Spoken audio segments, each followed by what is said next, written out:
Residential health facilities have until November 30 to become compliant with the Ministry of Health and Wellness's COVID-19 protocols and regulations, or face prosecution, fines, or closure.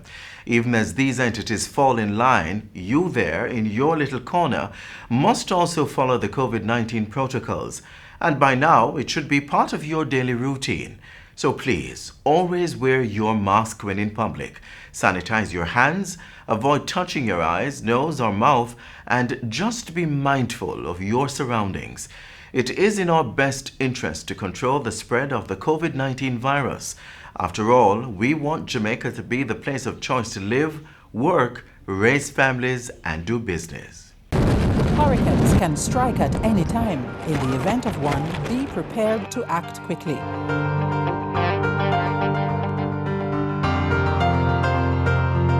If a hurricane watch or warning has been issued, review your home disaster response plan. Map out likely routes to evacuate if your home is at risk and confirm with relatives or friends you plan to stay with. Also, confirm the location of the nearest shelter. Check your emergency supplies and restock if necessary. Remember, disasters do happen, so be prepared.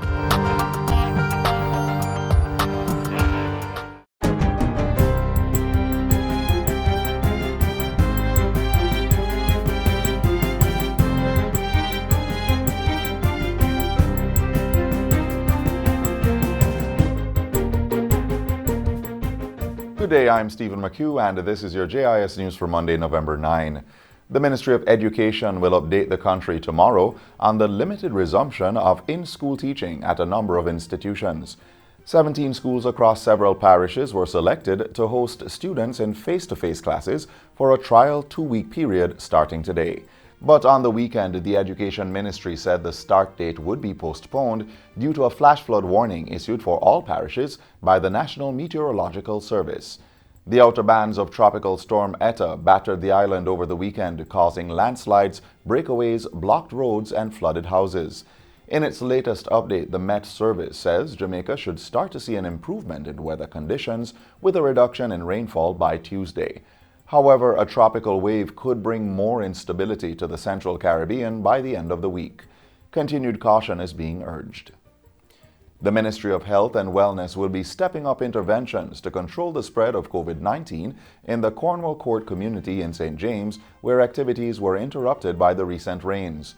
Portfolio Minister Dr. Christopher Tufton toured the quarantined area recently and met with residents, taxi operators, and the regional health teams. He said the ministry would be increasing testing for the coronavirus through its established testing sites and mobile unit. So persons who think they need to be tested for whatever reason, whether they feel they have been exposed or they have symptoms, please visit one of those sites or indicate to the team, and we will come in and they'll ask the relevant questions and they will make their decisions from there. But don't take it lightly. Dr. Tufton said there had been 56 COVID-19 positive cases in Cornwall Court, with 1 death, 31 recoveries, and 24 cases still active.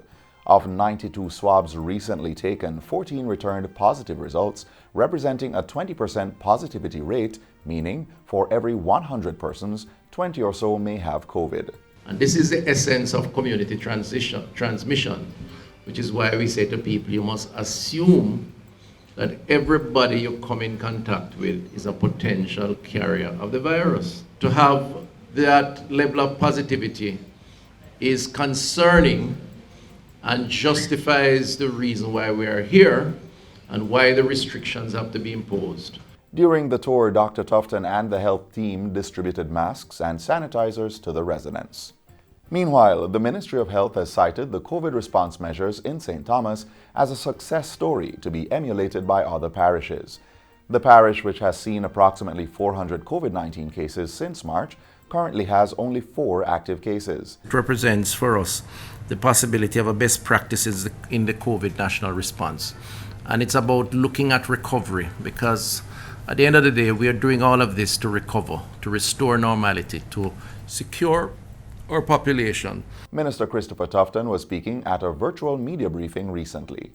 He praised the public health team and various supporting ministries and agencies that played a role in getting St. Thomas's infection rate under control.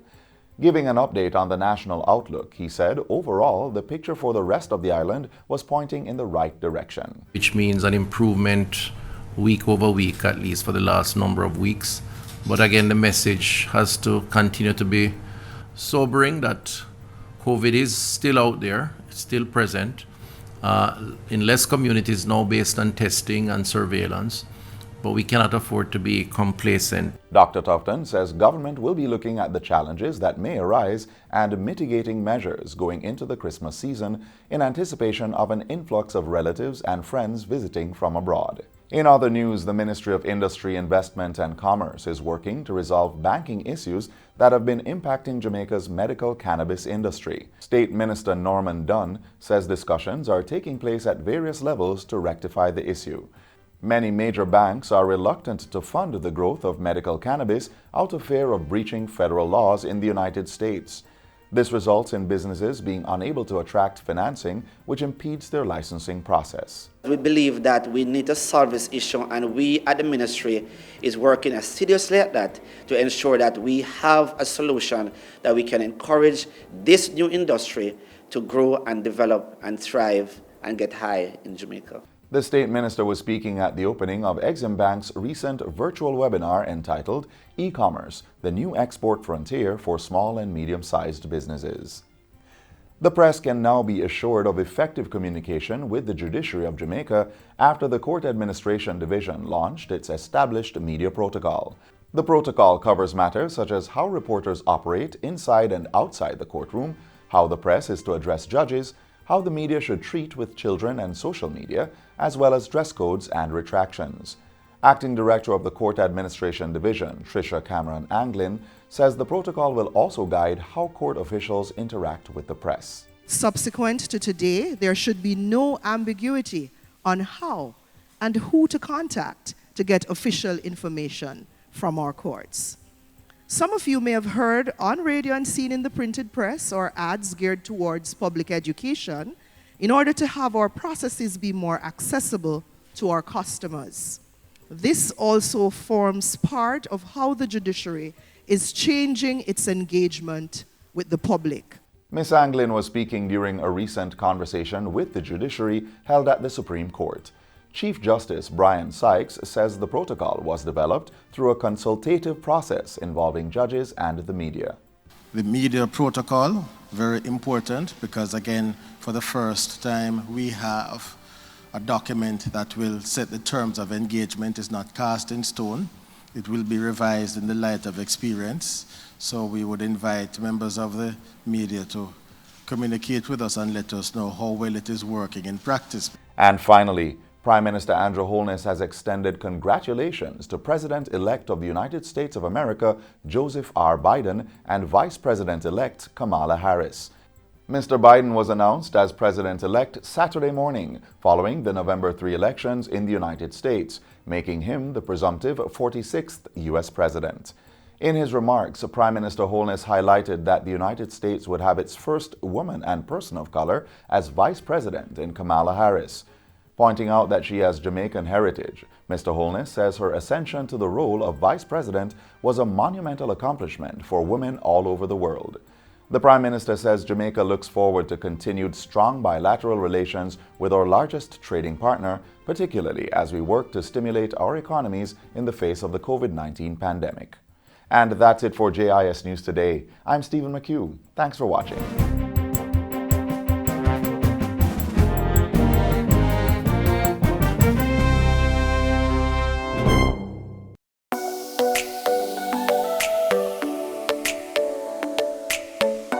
To properly carry out a hand rub, apply a palmful of the product in your cupped hand, covering all surfaces. Rub your hands palm to palm. Rub your right palm over the back of your left hand with interlaced fingers and vice versa. Rub your hands palm to palm with fingers interlaced. Rub the back of your fingers to opposing palms with fingers interlocked. Rotationally rub backwards and forwards the clasped fingers of your right hand in your left palm and vice versa. Once your hands are dry, they are now safe.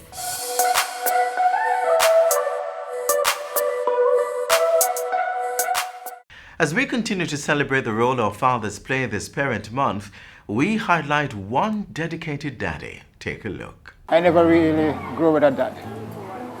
Never knew what it's like to have a father around. Being a father, I said to myself, I will do much better than my father. That's one of the things that kept me really going. I'm going to ask you to put your hands together for Giovanni Richard.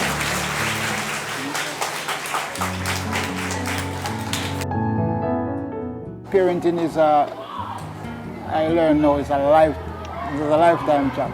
It's not a one-off, 3-day wonder.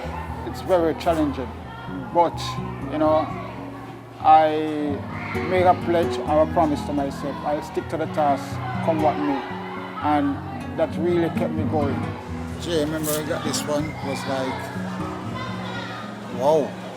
And I was always telling you, keep focused, stay focused, and you only can get better.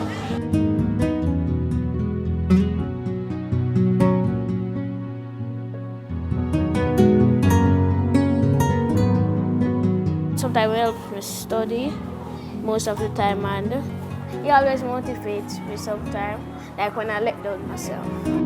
He is special because he cares for me. He's always looking out for me, and he is loving and kind. Daddy, thank you for looking after me for all those years, 9 years and a couple months, and I hope you will live to see me grow up big. I never really grew with a dad. Never knew what it's like to have a father around. So recently, I found a dad, and it brought closure in my life. And the person would say, well, father never mind, mind your son, and so it's very important to have a father. As a matter of fact, it's very important to have both parents in anybody's life. When one parent is missing, it's have a psychological effect on the child.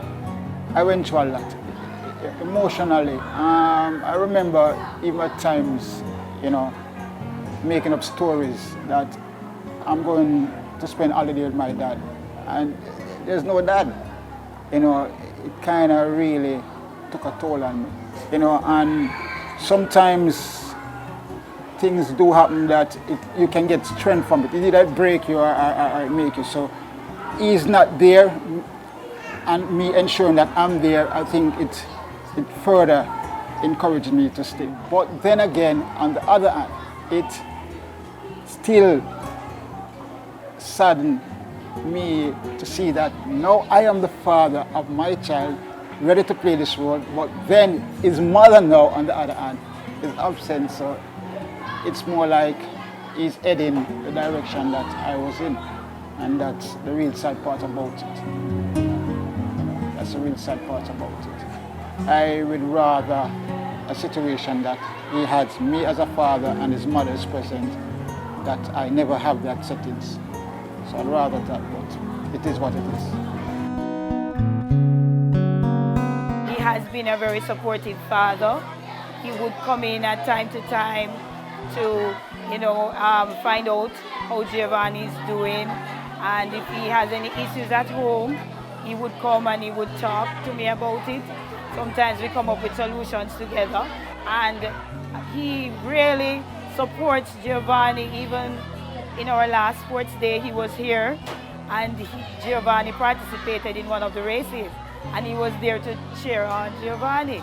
And Giovanni felt so proud to know that his dad was there. He's one of the top students, and I always encourage him, to work hard because he has the ability, and I'm just waiting to see what he's going to be in the future because he's an amazing student, and I know that he's going to do well. And his dad always, shows that level of care and support and encouragement, and I think his dad is doing a wonderful job.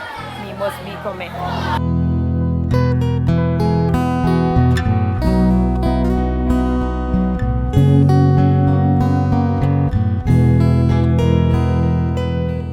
My type of work, I've been working long hours, but I always call and find out how Giovanni is doing. You have your lunch money and everything. Okay? Pencil in your bag? All right, and remember, say the little prayer before you step out. Remember that, Gio. Sometimes when he's gone, I feel sad because sometimes he's the only company I have. My mother, before she got ill, used to take care of him. My sister and a lady friend. I've met a lot of fathers out there, good fathers who motivate me and I get strength from them also. When Marky is not at home, Jay stay with me or my children. He's dedicated, he's mother and father for his son. I think Jay means the world to him. But in all of that, it to me doesn't really add up to Giovanni because he's more expecting me, my present, more than any other present. And sometimes I feel like I owe him much more because it's not really the time that you spend. It's more like the quality time. Because you have a lot of persons who are present and yet still they are not active. I would say to the best father in the world from your loving son, Gio. Happy Father's Day. I hope you will live to see many, many more Father's Day, and I wish you the best. Remember, Daddy loves you. I'm saying that as fathers, we need to play that role. Be strong, not only to be the man at the house, but the man who is present physically, spiritually, all of the financially, all of the elements. It helps.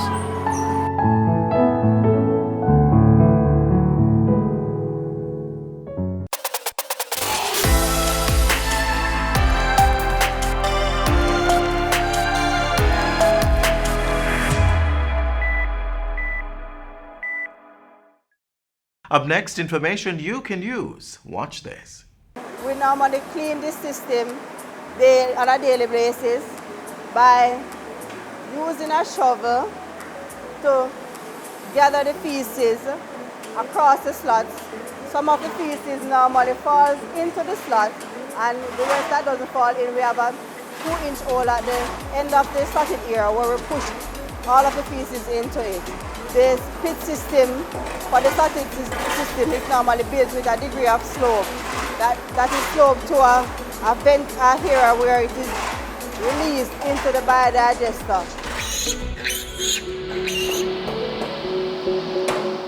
What if I told you there's an easier way to do this? Students from the Ebony Park Arts Academy in Maypen, Clarendon have designed a unique way, modern if I may say, of effectively cleaning your pig pen. A design which they had on display at the recently held Dembe Agricultural Show. Take a look.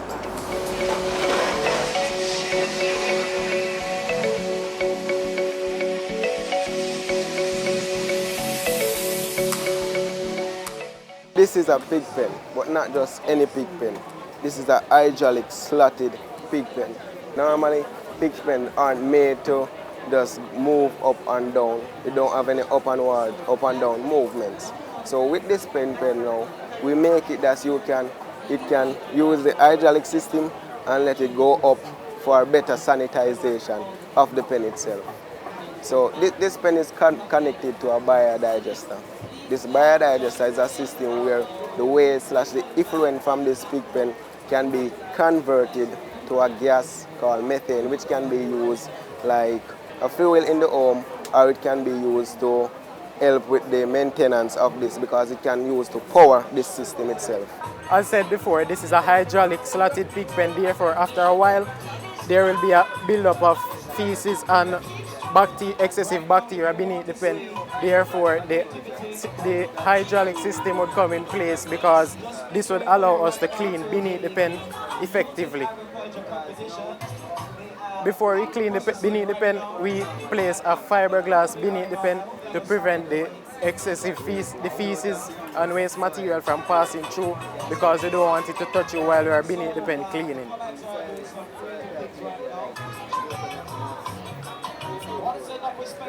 So this is when the pen goes up, and it will allow you to clean beneath the pen effectively to reduce the amount of bacteria and have a safe and disease-free pen. Afterwards, after you have done cleaning, you place the pen back into its designated area and remove the fiberglass and sanitize it. And that's the pen. Our course is general agriculture. In general agriculture, we do with the husbandry practice and the cleaning of pens and sanitation and so forth. But we have slatted pen down there. And we have noticed that, you know what, with the slatted pen now, after a period of time, you may have a accumulation of bacteria because of small pieces of feces here and there. And remember, the swine/the pig are some animals which they easily catch disease and are easily infected. So that is why and how we come up with this invention. We don't have lots of difficulty because our senior instructor, Sir Calvin Wills, has supplied us with most of the resources needed. But the challenge that we face was mainly making this component, making the up and down movement without the use of electricity. So we had to think about it throughoutly. We just buck up on some syringes. So what we did was, we noticed that when you connect two syringes with a tube, when you push one down, the other one will go up. So we think about it and say, mainly we can use this as the hygienic component of it using water. Like a liquid, you can use any liquid, not a too thick liquid, a liquid which can flow freely and make the movement. So we have the tendency to connect the syringe to each corner, to 4 corners, and to these syringes we connect them on the framing. So when we have the tendency to push down the syringe, the pen will go up, and when we push up the syringe, the pen will go down. So that is our hygienic component of the system. Youth involvement in agriculture is top priority for the government. And with a system like this one, designed to integrate modern technology and agriculture, what more could you possibly ask for?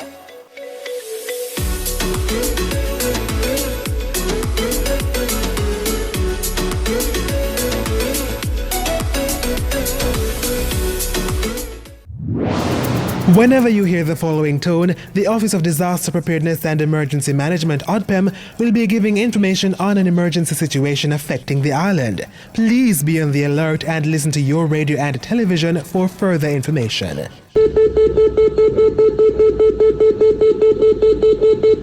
This was a test of the Emergency Alert System, brought to you by ODPEM. Jamaica has been making concrete steps to become a digital society. In addition to the work of eGov Jamaica Limited, a number of public entities have gone online, making their services more accessible to customers. The Companies Office of Jamaica is one such entity. Transformation is about creating a public sector that can adapt to a radically changing environment to meet the needs of the 21st century citizen. The Office of the Cabinet is leading that change by supporting ministries, departments and agencies through the government's Public Sector Transformation and Modernization Program.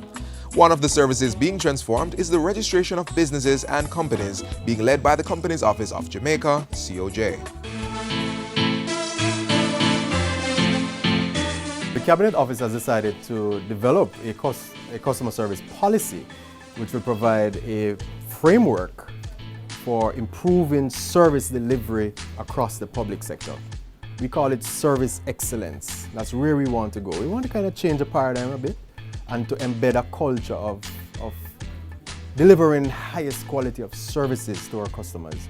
In times past, business or company owners had to go through several tedious steps in order to become registered. I remember the process being a lot more, I would say, tedious. Right? I remember having to go first to the company's office and then you have to do a number of things, including a name search. There are a lot of forms, and the forms are very complex. And then when you think that, okay, this is it, you actually have to go on from the company's office to the NIS department. You have to go to the tax office, you have to go to NHT. You end up going to so many different places. So in 2008, the Ministry of Industry, Investment and Commerce, MIIC, presently the Ministry of Industry, Commerce, Agriculture and Fisheries, adopted the idea of implementing a one-stop shop program. And in 2014, the Business Registration Form, BRF, or Superform, was developed. Now with the business registration form, you just come here to the COG and you're registered. You get an NIS number at the end of the process. You get a taxpayer registration number. There will be some indication that you're registered to pay NHT and Heart Trust deductions. The BRF has significantly reduced the amount of time it takes to start a business, from 6 days to 4 days for a company and 4 days to 2 days for a business name. To date, approximately 16,697 business names and 4,102 companies have been registered using the form. But it doesn't stop there. In April 2014, the Cabinet Office started working with the COJ to develop an electronic version of the manual business registration form, the eBRF. What it will allow is for you, wherever you are in the world, to register your business name or your company and to be ready to start working, because all the other agencies that are responsible for regulating business startups will be included in the process as well. All that's needed is reliable internet access, a subscriber account with the COJ, an email address, a scanner for uploading documents, a signing pad, and information to register your business name or company. And for those who may not have access to a computer or internet access, the eBRF will be accessible through kiosks set up in revenue service centers across the island, as well as at the company's office in Kingston. What we will be doing is to locate these kiosks in the larger revenue services center. So I know for sure there will be one in Kingston, in Montego Bay, in Mandeville, in St. Anne's Bay. Once you have successfully registered your business name or company on the COJ website at orcjamaica.com, you will get an update within 2 days. You can then arrange for the registration certificate to be sent to you by courier, or you may visit the company's office at 1 Grenada Way. You are excited, you want to start a business, and then you realize if the registration process is so complex, then what is the road going to be like for me? And I already know it's going to be a tough road. So making that process so much simpler, I wish it was around when I just started a business, but making that process so much simpler, as I said, is game-changing. It really is. Improving the business environment is of paramount importance in order to achieve that objective. Jamaica has been steadily improving its rankings in the World Bank's Doing Business Index, but we need to do a lot more. So this electronic system will help us to do a lot more in that regard, make it easier to form business. One of the things that we have noticed that a record number of businesses were formed last year. We expect that trajectory to continue, and this system will facilitate that. For more details on the eBRF, contact the company's office of Jamaica at 908-4419-26 or email custsupport@orcjamaica.com. You may also visit their office at 1 Grenada Way, Kingston 5, browse their website www.orcjamaica.com, or follow them on Facebook and Twitter.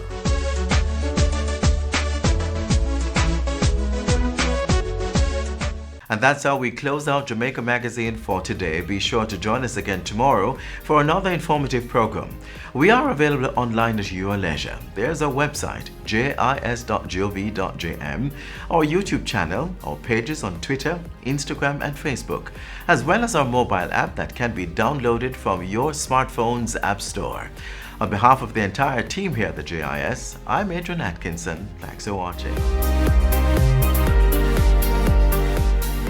This has been a production of the Jamaica Information Service, the voice of Jamaica.